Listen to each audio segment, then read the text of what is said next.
This was a limited edition series that was first birthed for the year 2003, and they lasted until about 2005. Now, these are pretty interesting guitars because it doesn't look like your normal SG of the era. It's got the silver faceplate, it has a cool mirrored pickguard that's 68 in style, we've got unique gray bobbin platinum pickups that are uncovered on the SGs, and our pretty cool platinum hardware. You'll also notice the unmarked ebony fretboard. And on top of all that, this is a satin finish. Now, these specs is what was called an SG special at the time. No, we're not talking like vintage original SG specials. Look-wise, they're very similar to an SG tribute of today's offerings. You're also downgraded to the silkscreen Gibson logo instead of pearl. However, the SG Platinum, like its Les Paul brother, had other color options. You could also find it in gloss sunset orange and gloss ebony. So no, it's not like the Les Paul Platinum that also had the gloss sapphire. But if you opted to have the gloss version, you lost the fancy case, and strangely enough, they put inlays on the fretboard instead of leaving it plain. And also, you don't get the matching headstock. Can you make the argument for ebony that ebony is ebony? Yeah, but it's not necessarily a spec. Brand new, these had a street price of approximately $1,059, which is a price we could only dream of for a limited edition Gibson that's highly specced out, has an ebony fretboard, and comes with a super special limited edition awesome case. That's one of the coolest things about the Platinum series. It's very popular for people to hold back the case for a different guitar when they sell one of these on.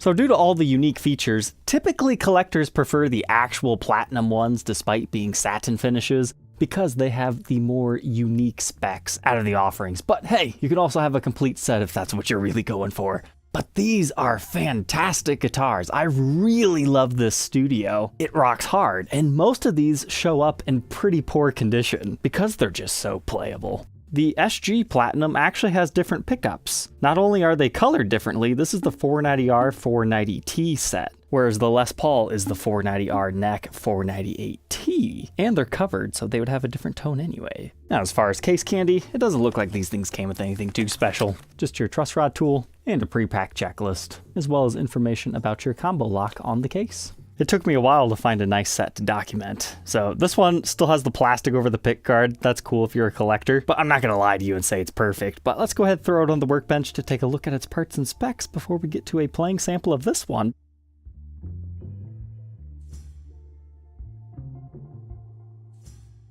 Inside the SG Platinum, here's what it looks like if you take your pick guard off. It is simply routed for 2 humbuckers, not a full swimming pool route. But you can tell, yeah, it's not the best route job. It's definitely got splinters everywhere. Could have been cleaned up much nicer. But you gotta remember, these were relatively cheap guitars. Here you can see the neck tenon going into the body, as well as in this area, and I found it strange. There's black dots right beside some of these screw holes. There's another case of that over here. Did they mess things up? Did they have to fill it? No, it just kind of looks like a black splotch of paint. Now for the pickguard itself, it has that brushed aluminum vibe to it. So if I were to remove the plastic film, you can actually see like vertical scratches on it. That's part of the whole effect. And here's our gray bobbin pickups. As far as I'm aware, this is the only model that used the gray bobbins. If you ever find these for sale separately, it came out of one of these. Here's what those look like on the back. Just has a Gibson USA base plate, and it has black tape around the edges. And I would say it has more than usual because the bridge pickup has to stand pretty tall on the SGs, and since it's uncovered, if you get really picking hard, you might actually break your windings and destroy your pickup. In our circuit, the bridge reads 7.96 k ohms, neck position 7.74, and the middle position 3.92, so that's the 490R 490T set. Here's a look at our bridge. It's got the platinum plating all over it, has the PW branding right there. Just like on the Les Paul Platinum, the tailpiece only has the platinum on the top and edges. The back is still shiny chrome. I just find that funny, but that is stock and original. Our knobs are also platinum. That is a unique feature to this model. Otherwise, they're just like the golden bonnet styles. And the switch tip is also a metal material. The thing with these being satin finishes, if you play them at all, they're going to buff up into a gloss. You can kind of see that has occurred right here on the edge. A little bit shinier there. However, the satin finish for the most part elsewhere has been kept intact. I'm not going to say this is a mint condition example, but it pulls off the vibes of new old stock, right? Now moving on from our mahogany body, we've got the mahogany neck with the ebony fretboard. It's always worth polishing the frets of one of these platinum guitars. It just makes them look so much better. This whole board, I mean, look back when we unboxed it, it was pretty gnarly. Conditioning and polishing did it wonders. I didn't really see any fret wear. You see that line that runs along the fretboard? That's where the board actually ends and the neck begins, so that's just a seam line showing. Unfortunately, that is very common on this model. And here's what it looks like on the treble side. I would say it's a little bit worse on the bass side, unfortunately. That's the side that you normally see. You can also see where the nut truly ends as well. The only time you really have to worry about that is if it's really jagged and it goes not straight. For example, if it goes this way, yeah, usually that's trauma induced. It has 22 frets with a 24 3/4 inch scale length and 12 inch fretboard radius with a nut width of 1.7 inches. That increases to 2.1 by the 12th. First fret neck depth 0.87 and 1.01 by the 12th. Here's that neck profile at the first fret and the 12th fret. These were advertised as 50s necks, but you gotta remember that's Gibson USA 50s, so it's got a nice roundedness to it, but it's not as big as like an R7 baseball bat. Looking at our headstock, it actually has some finish checking. Depends on the lighting situation that you have it in. Not as apparent because it's not a full-on gloss finish. Our tuners also have the platinum coating. And we have a shiny brushed platinum truss rod cover. That's just a shiny plastic material on the back. Moving on to the back, things are pretty clean here. Didn't notice any scratches or gouges for the most part, except right down here by our strap button, a strap must have lightly marred it. You can hardly even feel that. Here's what our pickup cavity looks like. Got our Gibson branded pots. Everything looks stock untouched to me in this one. But like we were talking about earlier, look at this. That's just shameful. Those are just wood splinters from not cleaning up the side of the cavity. The back plate is also that brushed aluminum looking material, however the back of this is just regular black, so it's just a small topper layer. This also has the plastic over top of it. We can see a small seam line right here, so it looks like this will be a 3-piece body underneath our silver platinum finish. No breaks, cracks, or repairs on this one.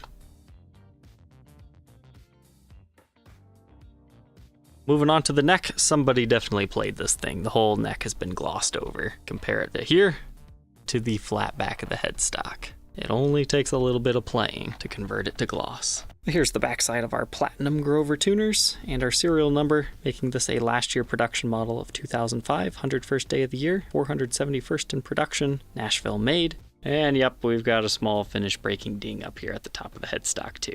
All said and done, this one weighs 7 pounds, 3.5 ounces. Let's go ahead, plug it in, and hear how the SG Platinum sounds.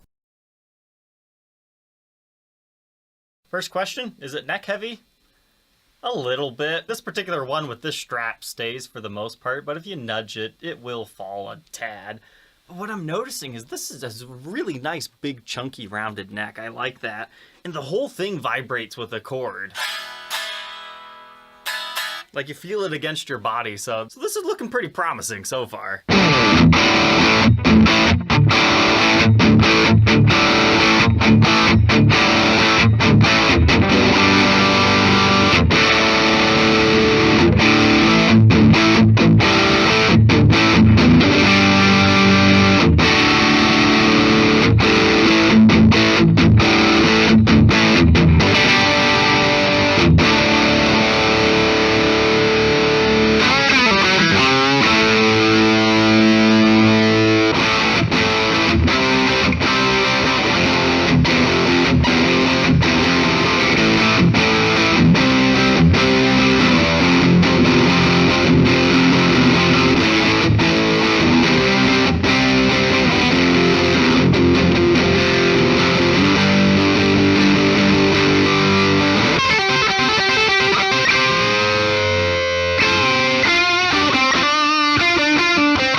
scared this wasn't going to live up to the reputation of that Les Paul Platinum that we reviewed, but if anything, it might even be more fun. Mainly because it's lighter in weight, it's not as bad on your back. The SG shape, it kind of works for this whole silver platinum vibe.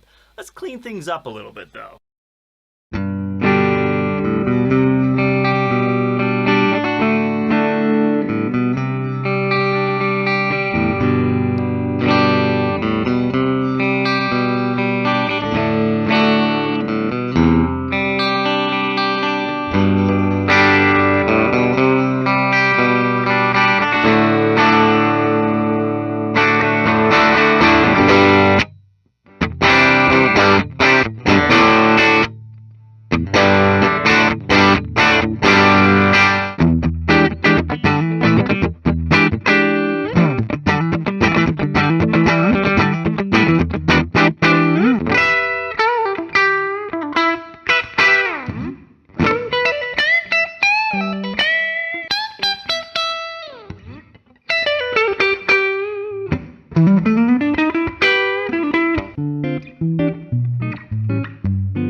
I'm really impressed by the way it actually cleans up.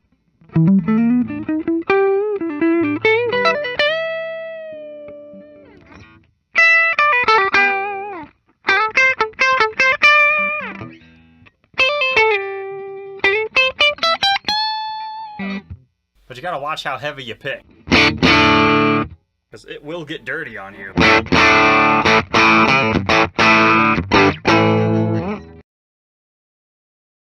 So there you go, we've documented all of the original Platinum guitars. Maybe we'll check out one of the other finishes another day, but I think you guys know why these things are always showing up in beaten, really heavily played condition, because they're just fantastic. Polish your frets up and it matches the vibe of the guitar. I'm a big fan of the Platinum series, and these things really are not all that expensive if you get a player's grade one, so I would highly suggest checking one of these things out. And if you can get the original Platinum case with it, that's awesome. However, if you're just looking for a player, don't necessarily stick your nose up in the air just because one is missing it. I wasn't expecting to love this one too. I thought that Les Paul was like a special thing, but maybe it's just everything that they're a part of, because I used to usually stick my nose up at 490T pickups, because you don't find them too often. This one actually had some pretty decent clarity to it. Maybe not quite as biting as a 498T. I mean, that one's twice as hot, so it makes sense. But this one's like almost touching the strings, so I think that kind of helps make up for it. All right, Troglodytes, I hope you enjoy your new guitar knowledge. Don't forget to like, comment, and subscribe, and we'll catch you tomorrow on the next one.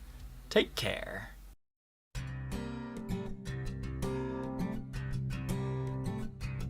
If you enjoyed tonight's episode, consider subscribing. I post videos like this every day. And you might even enjoy this next one.